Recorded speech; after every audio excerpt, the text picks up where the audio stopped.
আমি ভদ্রপল্লীর অবহেলিত সেই বিবেক। আমি ভদ্রপল্লীর অবহেলিত সেই বিবেক। শুধু মানুষ খুঁজে বেড়াই।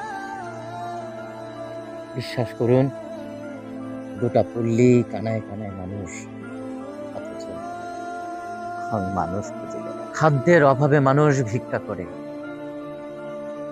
একটু সহানুভূতি চায়।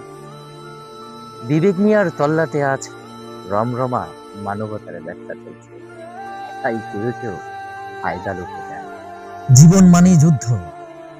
মানুষ মাত্রই যোদ্ধা, জীবনের সাথে চুক্তি করে আর জীবন্ত লাশ প্রায়। মানুষ আজ ভীষণ অসহায়, মানুষের কাছে বিবেক মিয়া চিৎকার করে বলে যায়, দারিদ্রতা ক্যান্সার থেকে ভয়ঙ্কর একটা ব্যাধি, মানবতা তার ওষুধ, আমি নাকাল, কি করে তা বুঝাই।